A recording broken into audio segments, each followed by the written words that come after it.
नमस्कार दोस्तों। हूतीस के बारे में तो आप सब लोग जानते हैं और मैंने बहुत सारे एपिसोड्स किए हैं।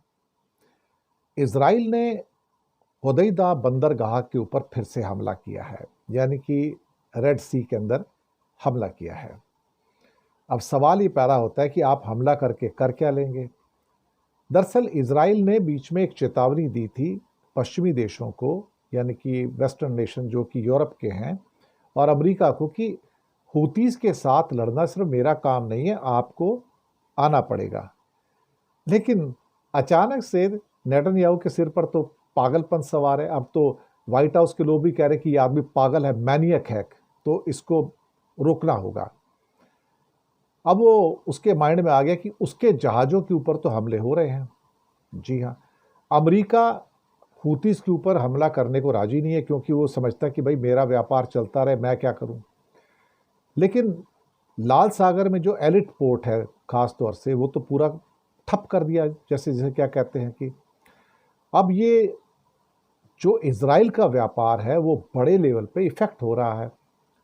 और मुसीबत ये है कि अब उसको लगा कि भाई अमेरिका तो मेरी मदद करेगा नहीं, ना ब्रिटेन करेगा, ना फ्रांस करेगा, क्योंकि उन्होंने भी कुछ समझौता करके छोटे छोटे पैसे से दे के मना लिया है।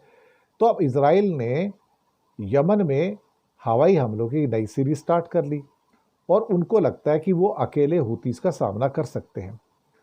मुझे लगता है कि इजराइल को बहुत बार ऐसा महसूस होता है कि हूतीस जो है ना, वो भी हमास और हिजबुल्ला की तरह है, जब मर्जी उनको मैं नेस्तनाबूद कर दूंगा। लेकिन उन्हें ये नहीं पता कि हूतीस जिस मिट्टी के बने हैं वो मिट्टी अलग है, और हूतीस को तो आज तक दुनिया में कोई जीत नहीं पाया। और लगातार इजराइल के जहाज़ों को वहाँ से जब गुजरने नहीं दिया जा रहा, तो उसको नुकसान तो हो रहा है ना। अल्टीमेटली आप कुछ कर तो कर नहीं सकते। जितने मर्जी हमले कर लो, जितना मर्जी इजराइल हमला कर ले, और ना तो किसी हूतीस को बहुत ज़्यादा मार पाएंगे, ना नुकसान कर पाएंगे।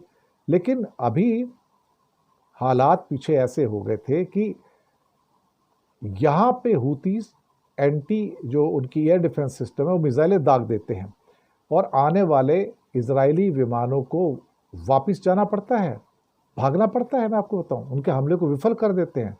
तो उसके बाद इजराइल ने अब थोड़ा सा बदलाव तो किया है, लेकिन उस बदलाव का फ़ायदा क्या, उससे होगा क्या, क्या उससे कुछ बाहर निकल सकता है? मुझे नहीं लगता उससे कुछ निकल सकता है।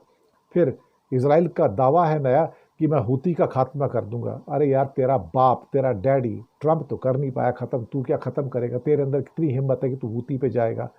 तेरे बस की कुछ नहीं, तू रहने दे इसको। और एक और मोर्चा खोलना है तो खोल ले, लेकिन हूती किसी के बस में नहीं आते, ना अमेरिका के बस में, ना यूरोप के बस में, ना तेरे बस में। और तू चिल्लाता रहे दूर बैठ के, जो मर्जी करता रहे, कभी कभार जाओ, दो चार हमले करके आ जाओ, लेकिन उससे कुछ होगा नहीं।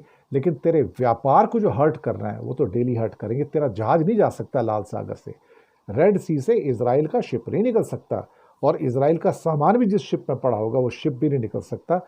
और तो चोट तो वहाँ पे हूती इजराइल को रोज मारते हैं, और उसका जो एलिट पोर्ट है उसका भी मटिया बेट करके रखा हुआ है हूतीस ने। शुक्रिया आपका बहुत बहुत।